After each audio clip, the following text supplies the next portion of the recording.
Assalamualaikum warahmatullahi wabarakatuh. Halo teman-teman semua, kembali lagi di YouTube channel Ruang Belajar OHM Academy. Bagaimana kabarnya? Semoga senantiasa dalam keadaan sehat walafiat. Amin. Berjumpa kembali di tahun 2024 yang diawali dengan tahun baru dan semangat baru, terutama bagi teman-teman yang saat ini sedang mempersiapkan diri dalam belajar SKD untuk masuk ke perguruan tinggi kedinasan, yang mana hanya tinggal beberapa bulan lagi nih. Sebelumnya saya ingin mengucapkan terima kasih banyak buat kalian semua yang tetap setia menanti dan belajar bersama Ruang Belajar OHM Academy hingga hari ini. Untuk itu, jangan lupa like, comment, share, and subscribe agar kanal YouTube Ruang Belajar OHM Academy semakin berkembang dan terus semangat dalam menghasilkan konten-konten bermanfaat lainnya. Pada video hari ini kita akan membahas soal-soal tes wawasan kebangsaan. Langsung saja kita ke soal yang pertama. Perhatikan wacana berikut ini. Organisasi Pergerakan Budi Utomo merupakan organisasi modern pertama yang berdiri pada tanggal 20 Mei 1908. Organisasi ini juga menjadi inspirasi bagi Douwe Dekker untuk memajukan Indische Partij dalam menjalin kerjasama dengan organisasi pergerakan nasional lainnya. Meskipun hal ini mendapatkan tantangan serius dengan diasingkannya Douwe Dekker ke Belanda, namun beliau bersama tokoh lainnya terus membangkitkan semangat nasionalisme elit lokal dan golongan pribumi untuk terus menentang penjajahan di Indonesia. Dari wacana tersebut, semangat nasionalisme dapat ditunjukkan dengan A. Kerjasama antar golongan dibutuhkan untuk mencapai tujuan pergerakan nasional. B. Jiwa semangat dan pantang menyerah para tokoh pergerakan sangat dibutuhkan untuk mencapai tujuan. C. Golongan pribumi dan elit lokal mampu mewujudkan cita-cita pergerakan nasional. D. Semangat juang dan pantang menyerah para tokoh pergerakan nasional merupakan kunci keberhasilan dalam mencapai kemerdekaan. Dan E. Organisasi modern yang berubah menjadi partai politik akan membuat pemerintah kolonial Belanda merasa terancam. Silakan teman-teman pause videonya terlebih dahulu sebelum kita jawab bersama-sama. Jawaban yang tepat adalah A. Kerjasama antar golongan dibutuhkan untuk mencapai tujuan pergerakan nasional. Saya ucapkan selamat bagi teman-teman yang sudah berhasil menjawab dengan benar. Nah, jika teman-teman baca sekilas akan terlihat bahwa semua opsi jawaban itu benar dan sangat sulit memilih jawaban yang tepat. Untuk itu, teman-teman perlu memperhatikan pertanyaannya terlebih dahulu. Arah pertanyaan pada soal nomor 1 adalah tentang semangat nasionalisme. Berdasarkan ilustrasi yang digambarkan di dalam soal, dapat kita simpulkan bahwa semangat nasionalisme yang pembuat soal ingin sampaikan adalah adanya kerjasama antar golongan dibutuhkan untuk mencapai tujuan pergerakan nasional. Adapun semangat ini ada dalam kalimat membangkitkan semangat nasionalisme elit lokal dan golongan pribumi. Ini artinya adanya kerjasama antara elit lokal dan golongan pribumi untuk menentang penjajah dan merebut kemerdekaan Indonesia. Kita lanjut ke soal kedua. Nasionalisme pada masa sebelum kemerdekaan ditandai dengan munculnya berbagai organisasi pergerakan perintis kemerdekaan, salah satunya yaitu Sarekat Dagang Islam. Organisasi Pergerakan Nasional Sarekat Dagang Islam ini kemudian berubah menjadi Sarekat Islam dan menjadi ancaman bagi pemerintah kolonial Belanda. Hal ini disebabkan oleh A. Menjadi organisasi politik pertama yang berdiri di masa Hindia Belanda. B. Kemajuan dalam bidang penggalangan dana pendidikan bagi masyarakat pribumi. C. Karena bersifat non-kooperatif terhadap pemerintahan kolonial Belanda. D. Perkembangan yang begitu pesat yang membuatnya berubah menjadi partai politik. Dan E. memberikan bantuan dalam memberikan kritik terhadap pemerintahan kolonial Belanda. Jawaban yang tepat adalah D. Perkembangan yang begitu pesat yang membuatnya berubah menjadi partai politik. Perubahan organisasi Pergerakan Nasional Sarekat Dagang Islam menjadi Sarekat Islam merupakan perubahan yang sangat besar dan tentu memiliki tujuan di balik perubahan tersebut. Apakah tujuan diubahnya nama Sarekat Dagang Islam menjadi Sarekat Islam? Adapun tujuannya adalah agar keanggotaan organisasi tidak hanya terbatas pada golongan pedagang, tetapi juga terbuka bagi seluruh umat Islam di Indonesia. Jadi harapan dan tujuannya adalah agar organisasi pergerakan nasional ini dapat semakin besar cakupan ruang lingkupnya hingga merambah kepada bidang sosial, politik, dan pemerintahan. Perubahan yang disebabkan oleh pesatnya perkembangan Sarekat Dagang Islam ini tentu menjadi ancaman tersendiri bagi Belanda. Akibat dari pengaruh Sarekat Islam yang kuat, pada akhirnya muncullah organisasi-organisasi politik lainnya, yakni organisasi politik pertama yang bernama Indische Partij yang digawangi atau diketuai oleh 3 serangkai, yakni Ernest Dos Dekker, Cipto Mangunkusumo, dan Ki Hajar Dewantara. Kita lanjut ke soal nomor 3. Sebagai bentuk keinginan dan kesadaran awal bangsa Indonesia untuk mewujudkan integrasi nasional sebagai suatu bangsa yang utuh dan bersatu, hal ini dapat diaplikasikan dalam kesepakatan atau konsensus nasional yang ditempuh dengan A. Penyusunan naskah proklamasi kemerdekaan 17 Agustus 1945, B. Berdirinya organisasi pergerakan nasional, C. Perjuangan secara fisik melawan penjajah, D. Merumuskan dasar negara yaitu Pancasila, E. Sumpah Pemuda pada tanggal 28 Oktober 1928. Jawaban yang tepat adalah E. Sumpah Pemuda pada tanggal 28 Oktober 1928. Teman-teman perlu memperhatikan konteks soal pada nomor 3. Nah, pada soal nomor 3 ini, kita membahas tentang mewujudkan integrasi nasional. Makna integrasi nasional sendiri adalah proses penyatuan berbagai suku, agama, budaya, dan daerah yang berbeda-beda menjadi satu kesatuan, yaitu bangsa Indonesia yang utuh dan berdaulat. Adapun integrasi nasional sendiri yang merupakan bentuk keinginan dan kesadaran awal bangsa Indonesia diwujudkan dalam momentum Sumpah Pemuda pada tanggal 28 Oktober 1928. Sehingga Sumpah Pemuda adalah salah satu tonggak besar bagi bangsa Indonesia dalam mengawali kesadaran kebangsaan. Kita lanjut ke soal nomor 4. Perhatikan wacana berikut. Keanekaragaman bangsa-bangsa di dunia memunculkan kemajemukan berbagai suku, bangsa, dan budaya yang beraneka ragam. Hal ini memerlukan peran serta negara dalam mewujudkan perdamaian dan keamanan antar bangsa. Mirna merupakan seorang diplomat yang ditugaskan oleh negara untuk melaksanakan misi-misi kenegaraan dan kerjasama dengan berbagai bangsa-bangsa di dunia. Mirna di dalam melaksanakan tugas kenegaraan juga menjunjung tinggi nilai-nilai wawasan Nusantara yang melekat dalam identitas nasional yang bertujuan untuk mewujudkan tujuan negara. Sikap Mirna dalam wacana tersebut telah mencerminkan salah satu sikap nasionalisme yang bertujuan untuk A. Mewujudkan sikap kesadaran berbangsa dan bernegara yang memiliki kemajemukan, B. Tujuan universal menjunjung tinggi nilai kemanusiaan dan perdamaian umat manusia. C. Menghargai keanekaragaman dan kemajemukan bangsa-bangsa di dunia. D.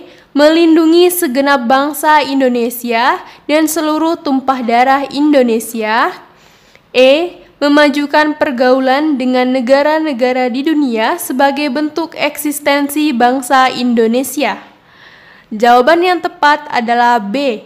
Tujuan universal menjunjung tinggi nilai kemanusiaan dan perdamaian umat manusia.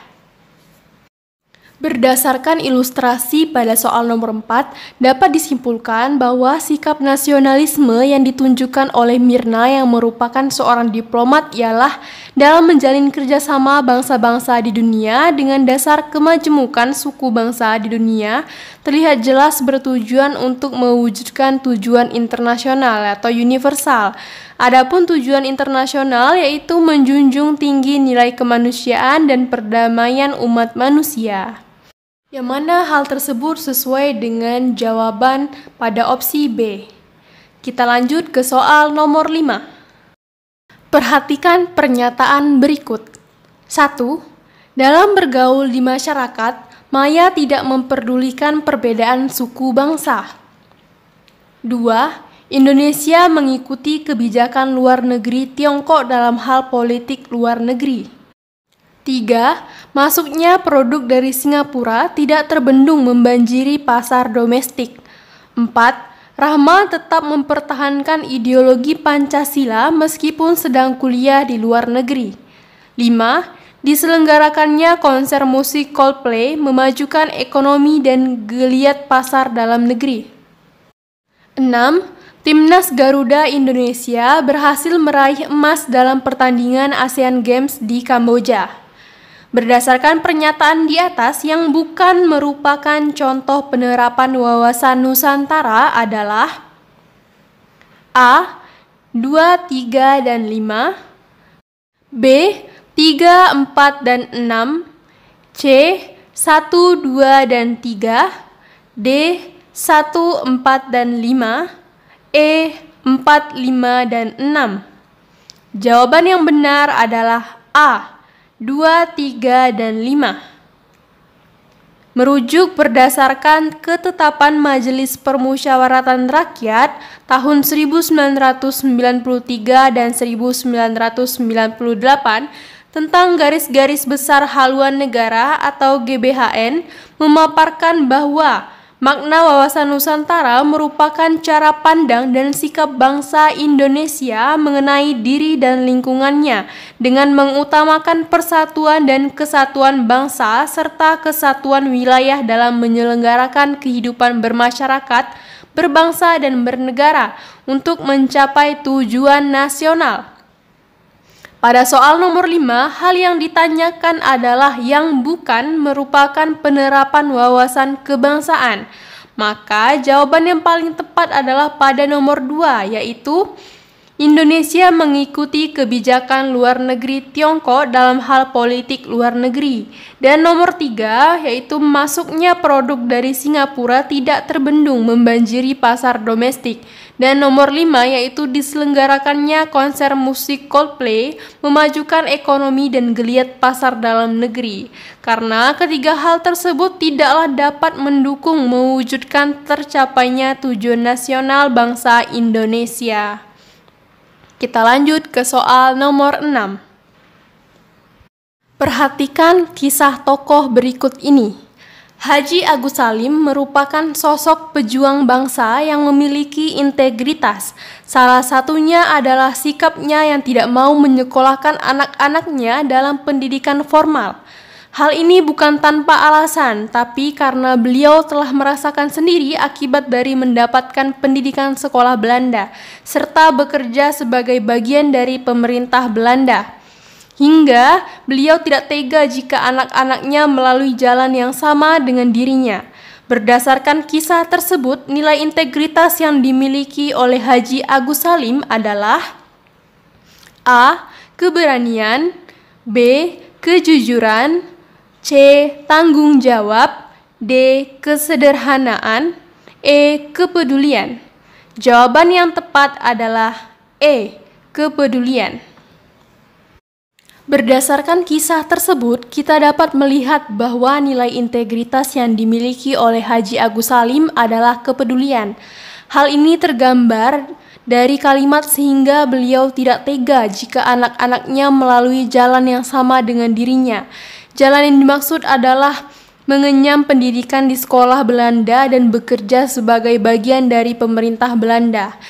Sikap kepedulian Haji Agus Salim ditunjukkan terhadap pendidikan anak-anaknya serta masa depan anak-anaknya kelak. yang ia tidak ingin bernasib sama dengan dirinya. Kita lanjut ke soal nomor 7. Ketika Anda mengendarai sepeda motor di jalan mendekati kampus tempat Anda kuliah dulu, Anda melihat seorang dosen yang dulu terkenal sangat galak terhadap Anda sedang berjalan kaki. Seingat Anda, dosen tersebut pernah bersikap tidak baik terhadap Anda, bahkan mempersulit Anda di masa kuliah dulu. Bahkan sampai saat ini Anda terkadang merasa memiliki kesal terhadap dosen tersebut. Namun sekarang kondisinya sudah semakin tua dan terlihat tidak sekuat dulu lagi. Sebagai orang yang berwawasan kebangsaan yang luas, sikap Anda seharusnya adalah A. Tetap menyapa dosen tersebut dan memaafkannya. B. Menghentikan motor Anda dan menyapa dosen tersebut serta meminta maaf bahwa Anda sudah memiliki dendam terhadapnya. C. Berhenti dan menyalami dosen tersebut serta melupakan kejadian masa lalu. D. Menyalami dosen tersebut dan menawarinya tumpangan. E. Berhenti dari motor dan menyapa dosen tersebut serta meminta maaf bahwa Anda sempat memiliki dendam terhadap dosen tersebut. Jawaban yang benar adalah D. Menyalami dosen tersebut dan menawarinya tumpangan. Nah, pada soal nomor 7 ditanyakan adalah sebagai orang yang berwawasan kebangsaan yang luas, sikap Anda seharusnya adalah. Sikap paling tepat yang mencerminkan sikap wawasan kebangsaan yang terkandung dalam nilai integritas adalah dengan menyalami dosen tersebut dan menawarinya tumpangan. Adapun nilai integritas yang ditunjukkan dalam sikap tersebut adalah kepedulian. Kita lanjut ke soal nomor 8. Arum merupakan seorang pegawai negeri di bidang pelayanan kenaikan pangkat pegawai. Hal yang sebaiknya dilakukan Arum sesuai dengan core value pegawai negeri adalah sebagai berikut, kecuali A. Senantiasa bersikap ramah dalam memenuhi kebutuhan masyarakat. B. Selalu bekerja dengan mutu kualitas terbaik. C. Cepat menyesuaikan diri terhadap perubahan teknologi. D. Bersikap apatis terhadap lingkungan kerja. E. Memegang teguh nilai-nilai Pancasila dalam lingkungan kerja. Jawaban yang tepat adalah D. Bersikap apatis terhadap lingkungan kerja, yang termasuk dalam contoh sikap yang sesuai dengan core value atau nilai-nilai dasar ASN berakhlak, yaitu berorientasi pelayanan, akuntabel, kompeten, harmonis, loyal, adaptif, serta kolaboratif. Sehingga core value pegawai negeri yang sebaiknya dilakukan oleh Arum adalah semua jawaban, kecuali bersikap apatis atau cuek terhadap lingkungan kerja. Seorang pegawai negeri haruslah bersikap peduli. Kita lanjut ke soal nomor 9. Pengaruh globalisasi yang syarat dengan semangat perubahan berdampak kepada perubahan nilai-nilai yang mempengaruhi pola pikir, pola sikap dan pola tindak generasi penerus bangsa, serta berbagai permasalahan kebangsaan yang timbul secara signifikan bagi bangsa Indonesia. Hal ini merupakan tantangan dalam bidang A. Ideologi, B. Politik, C. Ekonomi, D. Sosial budaya, dan E. Pertahanan dan keamanan. Jawaban yang benar adalah D. Sosial budaya. Pengaruh globalisasi yang syarat dengan semangat perubahan berdampak pada perubahan nilai-nilai yang mempengaruhi pola pikir, pola sikap, dan pola tindak generasi penerus bangsa, serta berbagai permasalahan kebangsaan yang timbul secara signifikan bagi bangsa Indonesia. Hal ini merupakan tantangan di bidang IPOL Exosbud Hankam atau ideologi politik, ekonomi, sosial, budaya, dan pertahanan keamanan, terutama dalam bidang sosial budaya. Kita lanjut ke soal nomor 10. Berdasarkan pasal 1 ayat 2 Undang-Undang Nomor 3 Tahun 2002 tentang Pertahanan Negara, disebutkan bahwa sistem pertahanan negara bersifat semesta yang melibatkan seluruh warga negara, wilayah, dan sumber daya nasional lainnya, serta dipersiapkan secara dini oleh pemerintah dan diselenggarakan secara total, terarah, terpadu, dan berkelanjutan. Hal ini bertujuan untuk A. Menjaga eksistensi bangsa dan negara Kesatuan Republik Indonesia. B. Melindungi segenap bangsa Indonesia dan seluruh tumpah darah Indonesia dari segala bentuk ancaman. C. Menegakkan kedaulatan negara, keutuhan wilayah, dan keselamatan segenap bangsa dari segala ancaman. D. Mewujudkan Indonesia yang merdeka, bersatu, berdaulat, adil, dan makmur. E. Menciptakan kondisi pertahanan dan keamanan yang stabil dan kondusif bagi bangsa dan negara. Jawaban yang benar adalah C. Menegakkan kedaulatan negara, keutuhan wilayah, dan keselamatan segenap bangsa dari segala ancaman. Nah, berdasarkan pasal 1 ayat 2 Undang-Undang Nomor 3 Tahun 2002 tentang Pertahanan Negara, disebutkan bahwa sistem pertahanan negara itu bersifat semesta yang melibatkan seluruh warga negara, wilayah, dan sumber daya nasional lainnya, serta dipersiapkan secara dini oleh pemerintah dan diselenggarakan secara total, terarah, terpadu, dan berkelanjutan. Hal ini tentu bertujuan untuk menegakkan kedaulatan negara, keutuhan wilayah, dan keselamatan segenap bangsa dari segala ancaman. Oke teman-teman, itulah tadi 10 pembahasan soal tes wawasan kebangsaan SKD persiapan tes masuk perguruan tinggi kedinasan. Kita sudah sampai di penghujung video dan semoga apa yang telah kita bahas tadi dapat bermanfaat bagi teman-teman semua. Mari ditingkatkan lagi semangatnya, diperbanyak lagi latihan soal bersama Ruang Belajar OHM Academy, dan diperbanyak juga doa-doanya. Sekian video kita kali ini, jangan lupa like, comment, share, and subscribe, serta aktifkan bel untuk memperoleh notifikasi video-video terbaru lainnya.